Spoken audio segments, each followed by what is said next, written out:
Okay, Funk Flex, Mary J. Blige. Mary, how are you? I haven't seen you in such a long time. How are you? I'm good, Flex. How are you? It's good to see you. I've been watching you from afar. Uh-huh. I watched you, of course, turn the, you and Maxwell.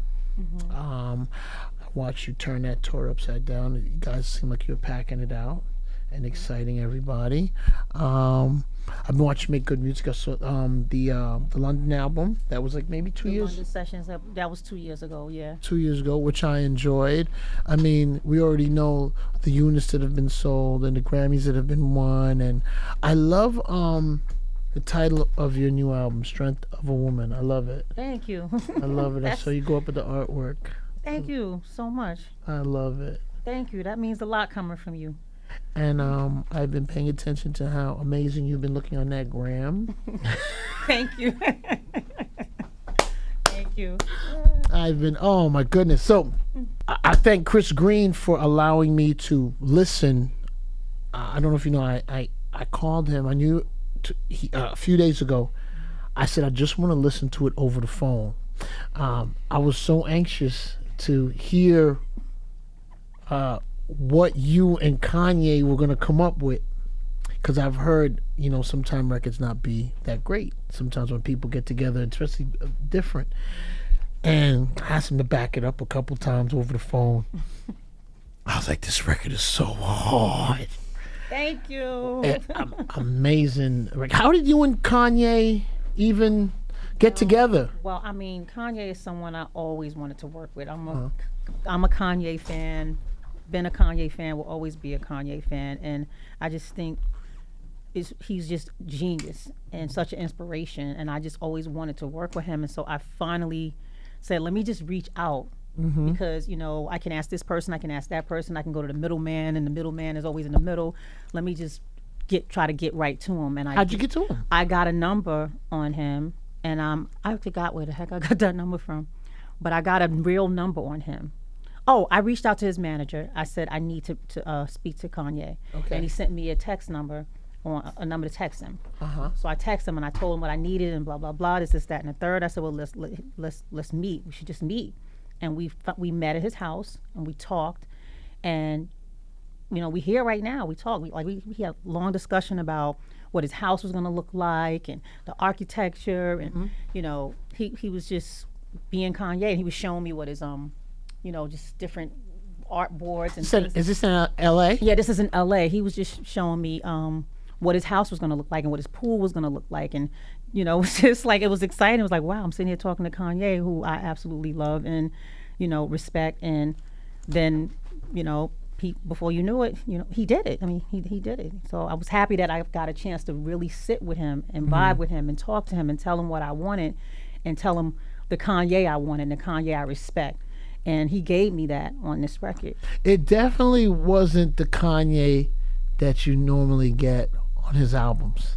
I felt like it was almost like I'll be honest, maybe the Kanye I was missing a little bit. I love the new Kanye too. I love all Kanyes. Yeah, I want to say that correct. Right, I love all Kanyes, right. but I did enjoy the Kanye, like you said, that he gave you on that right. song. I love all the Kanyes, but I know the Kanye that I wanted on this record. We had like there's 30 Kanyes running around, but I know the Kanye that I wanted on this record, and like I said, I respect all of them. It's just that he gave me what I needed, because when I was writing this record, I was writing from a place where I was writing it to myself. Like it seemed like life had stopped for me, and I say things like thought they put my life on hold. I was really speaking to myself because my life was on hold due to my situation and how terrible it was, and I was just stuck in it.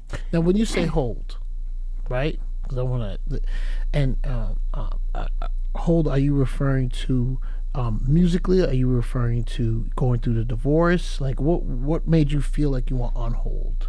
Well, I actually started writing. I wrote this record a year ago. Okay. When I started writing the album. And my life was on hold. My career was on hold. Everything was on hold because I was living a life that was deceiving.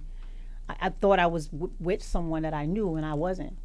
So my life was on hold. So I was pausing, looking at everything like, yo, what the hell, what's going on? When you say deceiving, and of course we're talking about Ken, which I want to, Ken, do.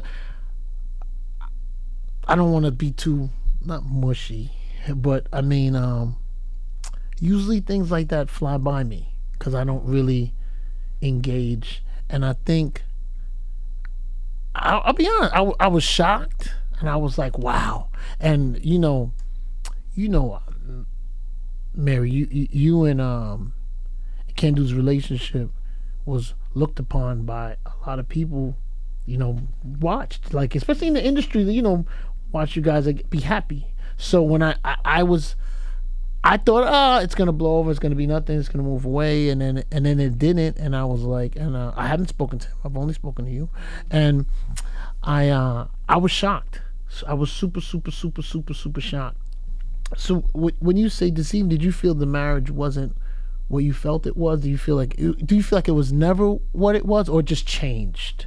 It changed, and then he became someone that I didn't know due to greed, lust, power. I gave him way too much. I gave him so much power. I gave him everything because I loved him and I wanted him to feel comfortable.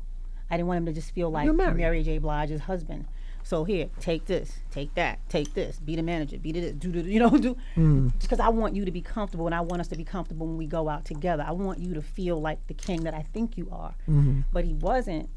Turns out he wasn't. At the time when it was happening, did he do the management thing correct? Did he, in the beginning, was those things falling in place properly in the beginning, and then change? Like did you feel like when did you feel the hiccups started? What was your red flag? Mary J. Blige's red flag. As Mary J. Blige, if my name is rolling off your tongue every other day, you're going to get whatever you're asking for. Correct. So the hiccups came when he began to think that he was more powerful than, the whole relationship. Which happens. People do go overboard. It happens, right?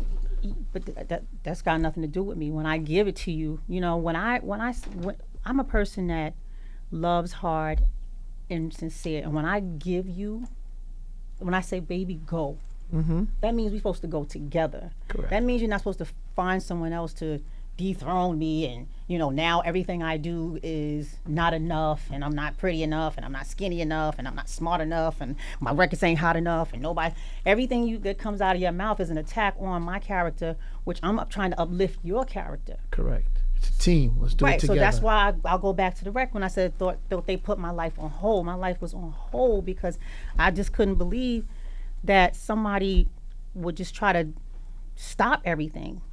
Just try to take Mary J. Blige down. This is before the divorce. This is just before you and him just hanging out, and then you feel like there's a situation, and then you felt like there was at some point he wasn't positive for you. Exactly. He became negative.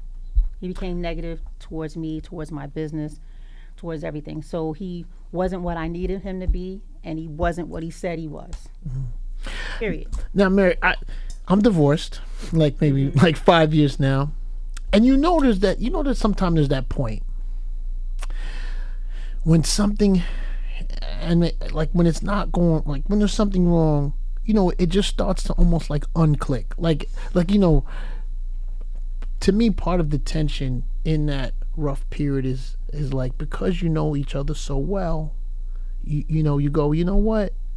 I can't stand that you're doing that, or you're doing that, or you're doing that on purpose, or you're doing that on purpose. Because I could say that's the way I felt, and I'm sure that's the way my ex-wife felt. There's that point where it just, when you can't hear each other anymore. Well, I think that what happens there, and this is what I was discussing with one of my girlfriends the other day, you just can't get, I don't care how long you've been with a person, just don't get so familiar. Take them for granted. Remember all the things that you was with her for in the first place. She still gotta, speak to you. It's not gonna be like it used to be, but still look at you and attend, like you're interesting to her, like you was in the beginning. Correct. So just get so familiar. When you get too familiar, everything dies. And I don't care how long you've been with a person. Always make them feel special. That, and when people start to be like, oh, she's just doing that, that's just Mary, that's just, then it's going to turn into, oh, it's just that, oh, it's just that, it's just that, and it's going to suck. And then the other person, then the person that's doing this the most, is the person that's going to go out and look for something more interesting. I agree with you. Yes, absolutely. I think I was, and maybe I know him through you, and I know of him, just of him, but knew through you. I was surprised at the I was a little surprised at the financial demands on his part, and if I don't know if that was true or it wasn't. And I know that sometimes the magazines run with it, and they're very up nosy. Were you surprised?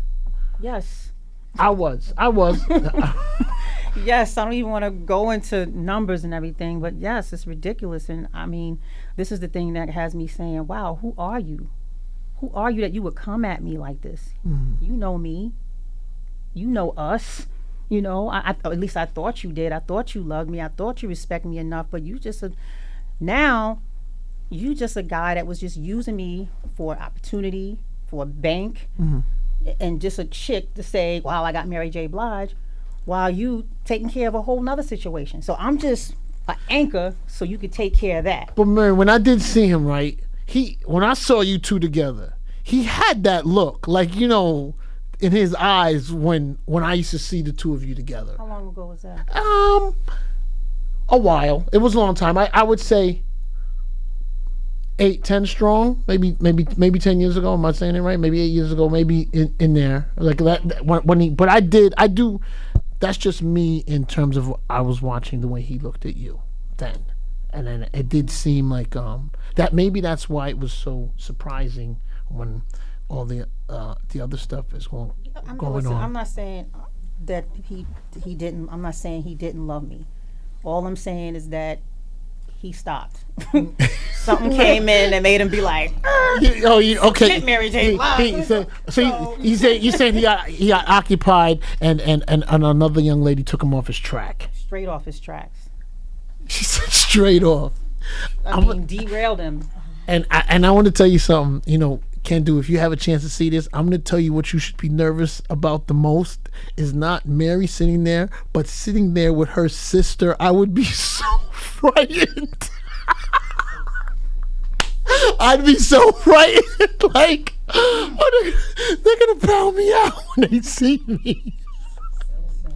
Have you and him had a chance to speak, talk, or anything? Are you open for it? I mean, I had a brief conversation with him. How'd it work? It doesn't work because I don't really care. I don't want to hear it. I mean, I've been humiliated. I protected. I've covered. I smiled when I felt like crying. I laughed when I felt like dying. I walked down the street when I felt like stabbing somebody, arm in arm.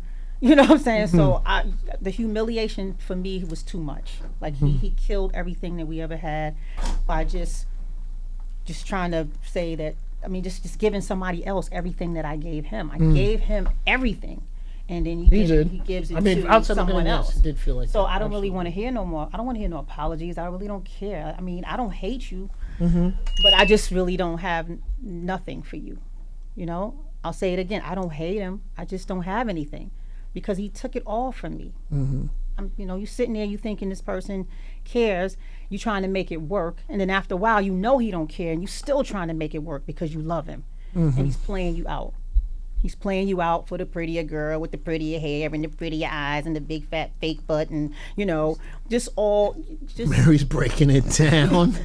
I and heard Mary break it down. So I don't matter to you. So now why do I matter to you? So I don't really care. This is Nikki gonna see what it is. I just want to settle. I just want to get through this divorce and stop playing. How did all of this for your music, and well, now that you said not just affect your music, but then with him being manager, this is not just a relationship cut off. This is like you have to sever business and you have to sever the marriage. That has to be difficult on how you how that all works. Like, he's not involved in your new project at all? No. Okay. No. He's out of. He's out. Everything else, I don't want to get into the details. Yes, he got And how did that affect your writing and your music making? And how how was it hard for you to grab all of those things on your own to then take control of it? Well, when I started recording this album about a year ago, right? Um, I was writing this album from a perspective of a woman fighting for her marriage. I was fighting for my marriage. I loved my husband. I was willing to go through hell. I went through hell. I went through some of the darkest, most disgusting, lost my morals, lost my mind, lost who I was, everything for this man. And when all of this happened, it all shifted. It all shifted. Now I'm singing from a perspective of a woman who has to survive this, but I'm scorned. But I have to survive, and I can't be out here looking crazy. I can't be out here, letting you think you have gotten the best of me. You have not gotten the best of me. You have just made the best come out of me. But I'm still hurt, So And it's hard to admit. It's hard to share that feeling because a lot of people roll over it. It's hard to share that feeling of still being hurt. Well, it's the only therapy I know. I mean, I wouldn't be myself. I wouldn't be Mary J. Blige, the artist, the singer, if I didn't write from the perspective that I'm living in, from the perspective from happy, from sad, from divorce, from not divorce. This is the only way I can heal, and this is how I've been healing. I haven't seen any shrinks or psychiatrists or things like that because this thing has been heavy. So the only way I've been able to get through is by writing and singing. And that's what you know best. Yeah, and it's not all dark. Love yourself is the place that I had to be in order to get through this. I had to love myself through this. I had to find myself again. I had to let him know you didn't stop anything. I'm still here. But the fact that you wanted to, it just bothers. That's what part that bothers me. I think, Mary, when you threw up the birthday pic, I think he is clear because I think it was the birthday picture. If you have a chance, everyone, if you go to Mary J. Blige's gram, it might have been her birthday or somewhere around there. And I wanted to say, did you see this pic, Karen? Because wow. What's amazing pic. Oh, the mood. Wow, you think that? Oh, I was like, wow, killing them out here. Look. Killing them. Yo, Mary just gave it the look. And then this. Look, other than this foolishness, I'm all right. That's a blessing. I'm out here happy. I got my family. I got That's myself good. back. I'm having a good time. Enjoying. But this is just foolishness that I just wish would just be over. Well, it'll be over soon. Like you're getting near that. I need it to be over now because Today? It just be messing up my fun. It'd be some days I'd be having fun. Like, I gotta deal with this. Being in I call it, separation into the divorce is sometime a little it's a weird place because it's like it's a little drawn out. I'll be honest, you can't, until the divorce, you can't say what you want to say to a motherfucker while it's still in that place. You gotta kind of you gotta scale back. But exactly, because I want to just get real petty and stupid and just, but you know what? I'm talking from a person who reached the end of the divorce. You know what? I want to be honest. I am glad that me and her didn't go too far over the cliff because part of the emotions that happen in between the separation and the final divorce is different from the ones after the divorce. You kind of settle into it a little bit, and then you go, you know what? And the stuff that made you mad during it doesn't make you as mad anymore, and because I know the place you're at, and it's like a handcuff, handicap, anger, and you're the one, and you're in the public eye.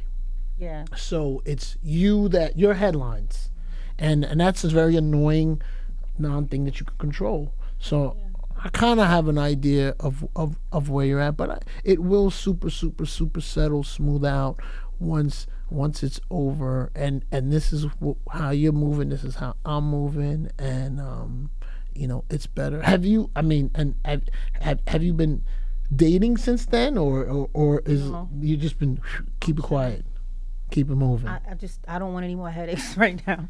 Like, I'm good. I'm good.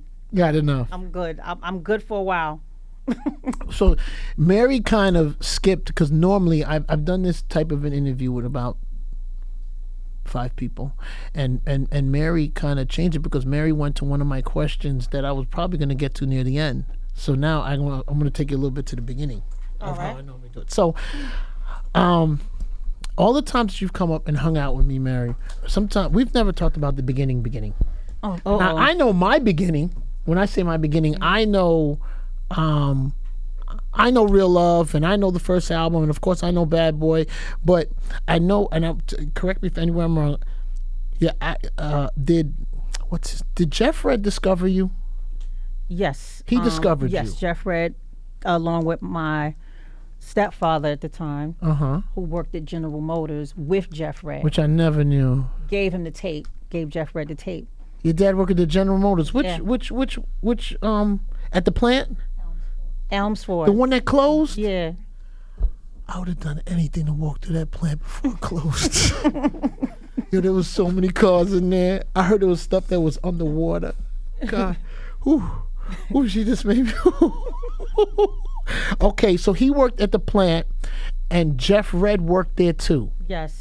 And he gave the tape to Jeff Red. Was Jeff Red working at a label as well at the time, or he wasn't doing anything? Jeff Red was already signed to Uptown Records. Did he have you called and told me out yet, or no? No, that wasn't out yet. I don't think that was out yet, because the Strictly Business soundtrack hadn't come out yet, because Okay. I was on the Strictly Business soundtrack, and that's how all You this, Remind Me was right, on it there. jumped off the soundtrack and became the single. And So who Jeff Red gave? So then he gave your demo to Andre Harrell, yes. and what did they do? They just called you and said, No, Andre came down to Slow Rhyme. He came to the project. "Came to Yonkers." Yes, he did. He came to my house, came upstairs and everything. Scared. Him. He Didn't look scared at You know what I mean? all. He looked like he was normal. Like he didn't look scared. I lived on 309 North Broadway. I know. I know. And my mother passed away, but that's where she was. And then my sister's still in Yonkers. But back to Andre Harrell in Yonkers. What year is this? 89. Was it 89? Okay. It had to be 89, because 91, we went in the, I think it was 89. So he comes and he says he wants to give you a deal. No, he just heard me sing, and then Live? he heard me sing almost all in Living room, kitchen. I'm trying to in get the living room. In the living room, Uh-huh. and he heard I sang almost all in Anita Baker's Rapture album. Okay. Was it the Rapture album? Yeah, it was the Rapture album. And after that, Charlie Davis, who was Jeff Red's manager, Okay. he started managing me. Got you. And then they, was doing the back and forth with Andre, and he was like, "Let's do it. Let's sign her. Let's bring her in." Mm-hmm. So went in, met Puff at some point, and everything was history. And was Puff interning at the time, or was he A&R? A&R. He was A&R. Mm-hmm. Okay, but I saw a video. What was that? Was it background? Was it one of the Father MC records? Well, it was. I sang background for Jeff Red too. Okay. On Apollo one time. Okay. So you got to go back. That and was look your at that. that was your first. That was your first. That was my first television gig. That was my first running home. Y'all got to go home and watch me. I'm on TV with Jeff Red tonight. And then the second one was Father MC. I'll Do For You. Okay, that's it. Yeah. That's the one. Those Yeah. are big records out there. I know. And so then the focus became on you after the Strictly Business soundtrack. Is that when it focused on you and You Remind Me? Yeah, because they were when I got signed, they was trying to figure out what to do with me, because everybody else was polished. Mariah was dresses, Whitney was dresses, beautiful. I'm fans of all of them, so it ain't no shade. It's just that this is what women looked like back then. But I was the only one running around in jabots and chains and Timbs and sneakers and Popping. I was the only one that was kind of like tomboy, so they didn't know what to do with me.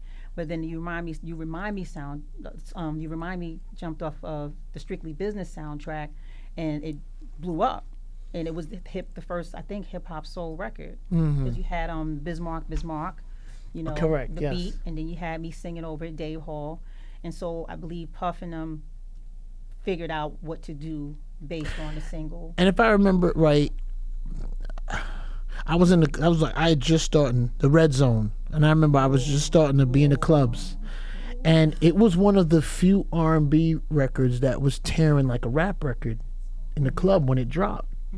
And then I'm trying to remember. Then was it Real Love that was next? Real Love was immediately following it. Yeah. And that was that was a monster. a killer. Real Love was like, what happened? So this is 90. So I mean, Mary, describe your life now. It's Real Love. Are you still in Yonkers now at this time? I'm still in Slow Bomb. You're still in Slow Bomb. I was in Slow Bomb when you remind me. Okay. I was out hanging out with my friends. Song coming on the radio, like, oh damn, like, just not feeling good about it because you in the projects and you couldn't get real happy unless you had a beef. You know what I'm saying? You had to fight, oh boy. But my friends, they were happy for me, and it was just awkward places it'll come on, and then some of them be like, yo, I just heard your record on the radio, and I'd be like, yeah, because I didn't want nobody to see me too happy. Okay. Because that's a problem in the hood. Oh, okay. No, I get what you're saying. Happy, it's like, oh, we gotta fight, So. or they getting beside herself. Right, and it got real bad. And then when Real Love came out, I was like, you know what? I got to get my family out of here. It's time for us to go. Where'd you guys go? Jersey. Okay. That Real Love, when I tell you how hard it was tearing those clubs down, it was tearing them down so good. And hard. it's so good. I'm so. So, all right. So your money's changing. You're doing shows. Now, was Puff involved in that Real Love situation? Was he involved in all that music in the beginning? Absolutely. Okay. 100%. So now your first album comes out. How much does it sell? Shit, maybe a 2 million, a million. Okay. With Real Love on What's the 411, it had to have sold. I don't know. 2 million, a million. I'm not sure. Now I had heard that the Who Shot You song with Biggie was originally for your album. Is that correct? And there were other people on the song. It is on my album. It is. With Keith Murray. It's on the My Life album, and it's an interlude that goes into the My Life song. But there were other people, there were other verses you did not use. Well, Keith Murray's on that one. Okay, now. And that's on my album. Now, but was it on, did he give you a verse originally for your album and then they put it out solo, or did he go and do that afterwards? I think Biggie did that afterwards. Okay, he just took the beat. Yes, he just took the beat. Okay, so there was no like that. So that was never going to be on your project. What? Who Shot Biggie? You? Yes. No, Biggie did the Real Love remix. That's what we did together. That I remember, of course. But I think they just took the Who Shot You beat and did it for Biggie's own project. So now, when you're a couple of these albums in, right, and you're on Uptown, I remember a point where, I remember a point where, I don't want to say you outgrew Uptown. I want to say, but there was definitely a point where you were kind of like, I didn't associate you with Uptown Records anymore. Like you were growing maybe beyond it. And I know that there was a couple albums that you didn't have Puff involved, but then I feel like there was a project you brought him back in on. Share My World was the first project. I didn't have him, and I had him on What's the 411 and My Life, but Share My World was the first project that we separated on. And how come? Was it just you felt like it was your time, or did you feel like there was because now Bad Boy, now you're on Uptown MCA, and he's at the Arista at the time, right? He has a separate project. Was that hard because he wasn't at the label anymore? I think it was a lot of that. I think it was him doing what he was doing, and I'm doing what I'm doing, and. Okay. I think it was a label thing, and of course he had his own label at that time. So I couldn't come to Bad Boy. Would you have? Did you want to? 100%. You wanted to? I wish. Oh! I wish if I wasn't signed to MCA. So you wanted? No shade or disrespect to MCA because they helped me to get where I am. But I would have definitely went on Bad Boy. Mary has an automatic. Let me check myself before the window and say, you have to. Yeah, no, MCA because you're cutting that bread. You have to. These people help me. Like I wouldn't be here still if it wasn't for MCA. If it wasn't, Was and I've always wanted to ask you this. At the time, was Faith a little bit of a takeoff of how you were moving at the time? I know you guys have developed into two separate things now, but at the time, Flex, of course. But I always wanted to know what you thought. I knew it from the outside. If you knew it from the outside, I knew it from the inside. Yeah, right? I know, but I never asked you. I never asked you. Of course, and it is what it is. I mean, here I am, Puff's, me and Puff working this close. He goes to get his own company. He gets his girl. Of course, he wants her to be a version of me. That's understandable. That's business. And then every chick after that was like, was had a piece of what you know. Yeah, but that's fine. And I like the fact that at the time did it annoy you a little bit? Did it at the time when it was happening? I'm not gonna say nothing. Okay, all right. Concern. We use the word concern. I was just confused, a teeny bit. I was like, because I know I have my own everything, and this is what I do. So why doesn't everybody else have their own everything? Correct. So I wasn't angry or, ticked. I just was like, what's going on? Excuse me. But then I caught on and I was like, oh, okay, there's another one. Oh, and here comes another one. Oh, and here comes another one. So it was like, oh, it's business. I see what Puff did. Okay, I get it. So, I could tell smart. I could tell you when it was going too far. When was it going too far? It was going too far. One More Chance video, and the screen went from you, and then it would go to her, and then it would go to you, and then go to her. And this is just me talking outside, because me as a DJ and being on the radio, it was automatically putting her in the same exact frame and look and of success. That's what I felt when I was looking at it. I automatically was like, oh, this is either the same or this is next. And that's what I thought. I mean, but you were very classy about it, and you were very. I never felt any energy. That's why I asked. I never felt you feel any way or say anything or anything. So I was just a little curious. Love. It was all love. I had love and respect for Faith because she's super talented, and we was all friends at the time. So it was all love. Puff is my family, so it was all love. So, if this what we doing? Fine. Like, I'm the type of person, I know how to take a back seat until I see it's some real shit going, some real stuff going on. Then it's like, okay, now everybody's done. But until then, I'll just relax and be like, all right, it's all love. Let me see what's up with this right here. Let me see what's going on. Let me see what's up with these niggas right here. That's a real Bronx Yonkers shit. Let me see how these niggas is moving. Oh, man. So you and him get back together, create a great project. How did you and him come back, like, and to work together and create something so great? Well, I saw Puff somewhere. I don't know where I saw him.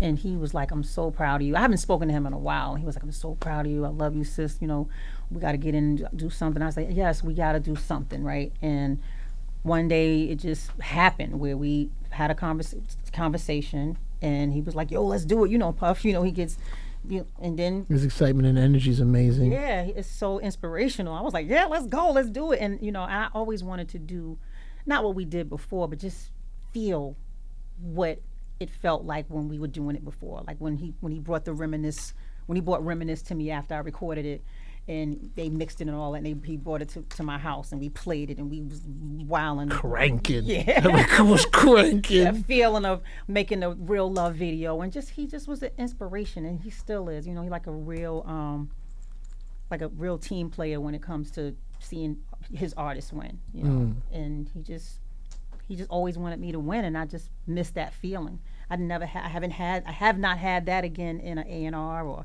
even a manager after I left Puff. So I wanted to do it again.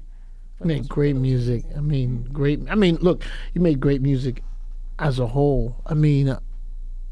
What was always surprising to me was,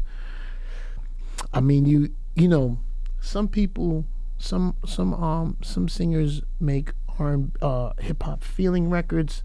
Some people make records that kind of have a hip hop element, or you have the hottest rapper of the moment. I never doubted that sometimes, the feeling that came off of those records, that you didn't really believe or feel that way. It always felt genuine when you had a song and you had an artist on it, or the feeling, or I know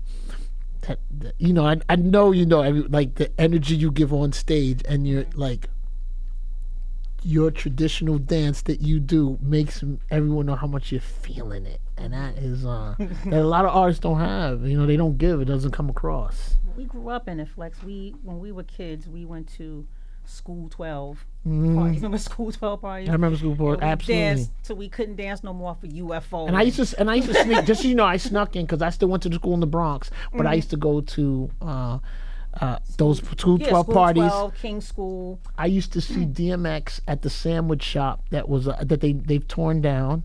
I used to see him out there sometimes. I used to see one weird time I saw Irv Gotti out there too. But I used to always see people. I never used to run into the Locks. Did you run into the Locks? Did you know the Locks before Bad Boy? No. I My cousin didn't. Jamarco was friends with them. That's how I even discovered them, because my cousin Jamarco was super close with them. And he used to play them all the time. And I was like, yo, who is these kids? Well, I need Puff to hear them. They had a different name. Was it Warlocks. Warlocks. Was it Warlocks? I think it was. Warlocks at the time. So, how did the Locks get to Puff? Me. You brought them the tape. Yeah.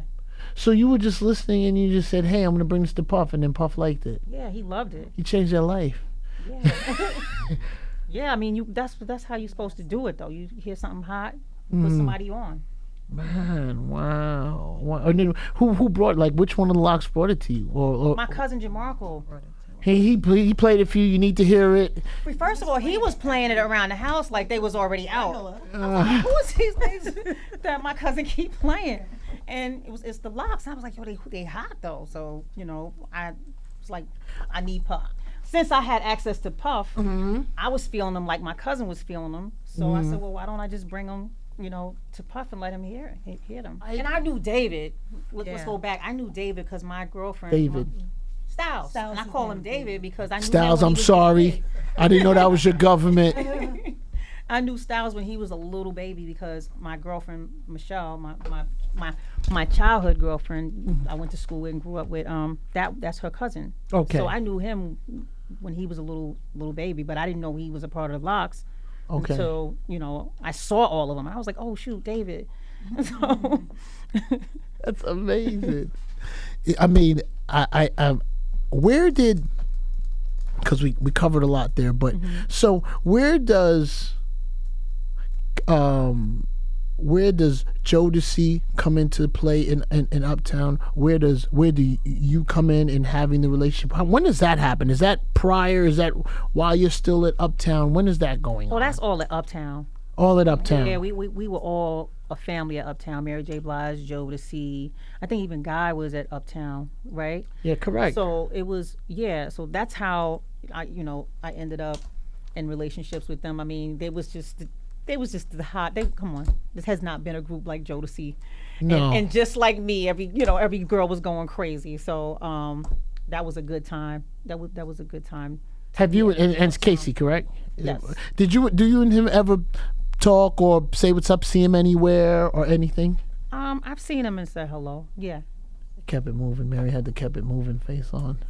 I mean, it's no beef with anybody. It just is what it is. Life happens. Things don't work. We're young. We're crazy. He's hot. He's the hottest thing in the world. They were a different type of hot. That Casey and Joe, people don't talk about it or bring it up on they how. was the hottest. They were like a rock and roll band. So Yo, they was hot like rock and roll bands. Yeah, no, there was people would melt. Like it wasn't just like girls would melt. Right. So you go. You got this. If He you on knew fire. them. I'm on fire. We on fire. It's gonna be an explosion. And it let's was. do it. And in all peace and respect to them, because Did you nobody's done it like them. Did you enjoy everything as it was happening? Were you having fun? I don't know. Like how I don't think.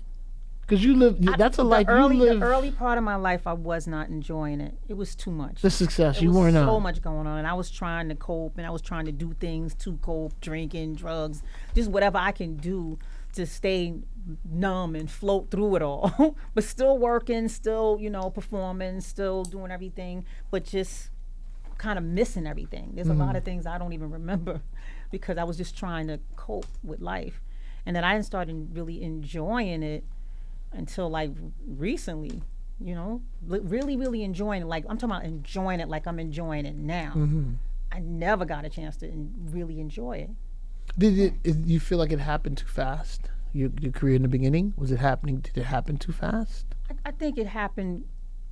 I think it definitely happened too fast. Yeah. You paid your dues. You paid your dues. I don't think any of us was ready. I don't think my mom was ready. I don't think my family was ready. It just happened, and everybody was just like, well, all right, go ahead. And I went like, okay, I'm gonna do what I do. I'm gonna just sing my songs and just try to get through this, because I didn't know, because I was nervous. I was all these things. I was a lot of things. I'm definitely nervous, but I was trying to get through the nerves of it all. But when I break into fear, just made me act like an animal. You get what I'm saying? Yes. So I guess me acting like an animal kind of saved my life, because people wasn't able to just just walk all over me. This was back then. Yeah, this is back then. This is back then. Yeah, now I think about everything. I think about things before I say. I think about things before I do. I understand everybody's job, and I respect, the interviewer, and before I used to just while out on the interview when they asked me something stupid, but now I understand that that's your job to hold that camera there. TMZ, that's your job to ask me this stupid question, but it's my job to be able to handle you. That took a lot of growth, and that took a lot of trial and error, because I used to smack the camera. We didn't come up in that era. We came up in the era of the music always spoke for itself. You didn't come up with it. There was no TMZ. No TMZ, no social media, nobody with the cameras all like this in your face, and you trying to tie your shoe, and they're like, Mary, and you just jump up and get out of here. Yeah. So I had, Mary, I there was a part in my career where I took like a 3-4 year hiatus from the club, and I remember returning to the club and being at the booth, and people like this.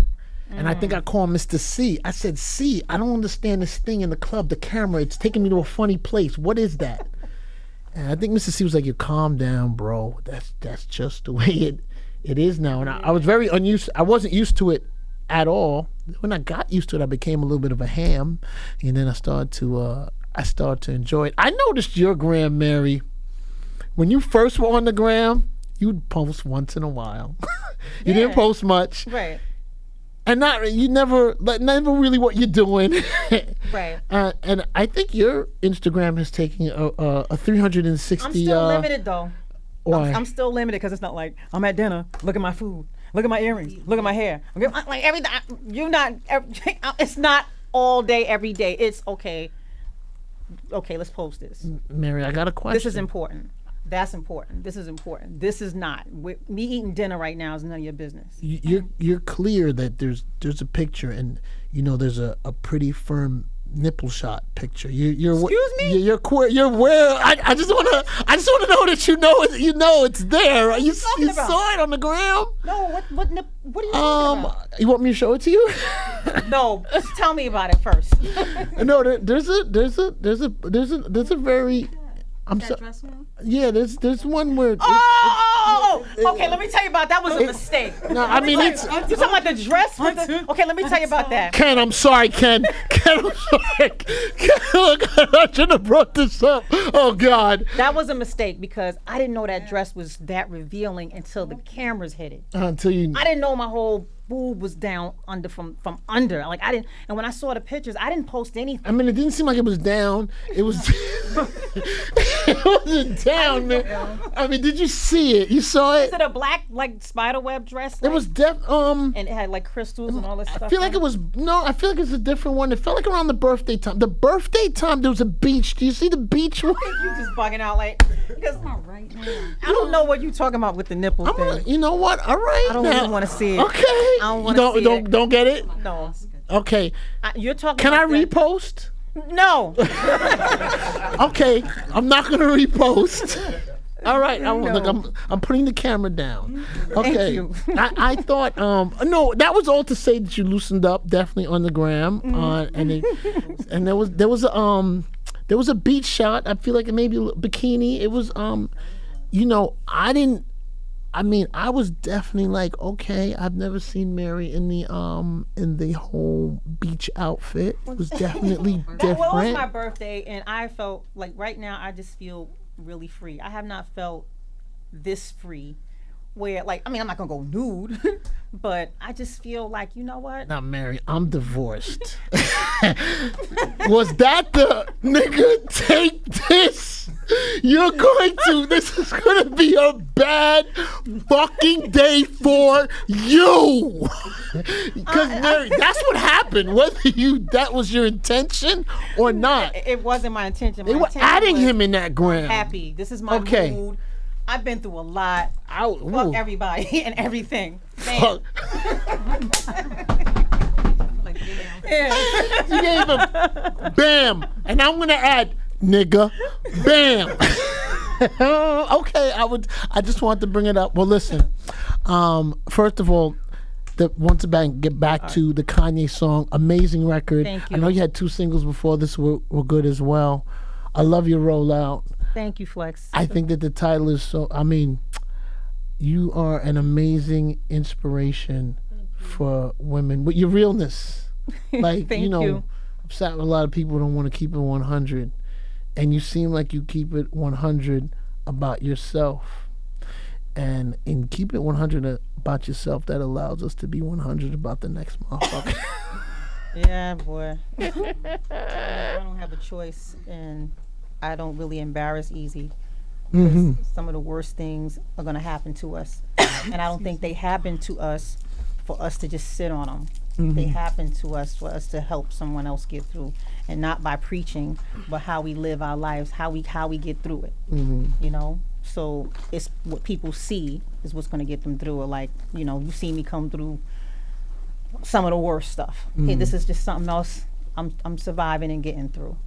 And I can't just be moping around, you know. I gotta let people know, you know, there's a lighter side to life. Although there's darkness, the light is, you know, life is what you make it. Were you afraid to venture out on your own? Because this is a real venture out on your own. Like, I remember you used to switch managers sometime or change things up, but I felt like this was a real super venture out on your Flex, own. I've been on my own for the last 8 years. You're saying technically? In the marriage. Since you want to talk about it. Yeah. I've been on my own, pretty much managing myself. He took his mind off my business, took his mind off my life. So I was really doing what I had to do, me and my team, on our own. So I'm going to start right there because I've been on my own. I'm just happy that I'm out, you know, and I'm not under, you know, the bullshit no more. No longer. Yeah. What advice would you give to women who are in your situation? Best way to get through it? Just don't give up on yourself, because the manipulation game that he's probably running is to make you feel like you're nothing and you weren't anything before he came into your life, but you were. So don't give up on yourself. Love yourself through it. Find something about you, the good, the bad, the ugly, whatever it is about you is you. You know, just hold it all together and just rock with it until you can fix the ugly, or until you can fix it. But until then, this is what you have. And don't let anybody tell you that you're terrible because you're different, because you're not that affectionate, because you know, you won't read a whole bunch of books or whatever. Whatever you know what I'm being saying? said to you. Right. Just believe the best in you, and don't stop believing. Well, I won't say that. Just believe the best in you. Believe the best in you, and don't stop doing what you do, and meditating, praying, whatever you do to get yourself through it, do it. And don't be afraid to leave him. Like, enough. It's either you or him. The news could be the next day, such and such murders herself or murders him. Which one is going to be? Fellas, I'm sorry that Mary just gave your girl a lot of advice and she's walking out the door presently with her bags. Sorry. It happened. Maybe you should have done it better. Stop playing. Thank you for coming, Mary. Thank I you, appreciate it Flex. so much. I had a good time with you. Thank you. And you let me into your life a little bit, and I appreciate it. I know that, you know, I I let you in a lot. I did. I appreciate it.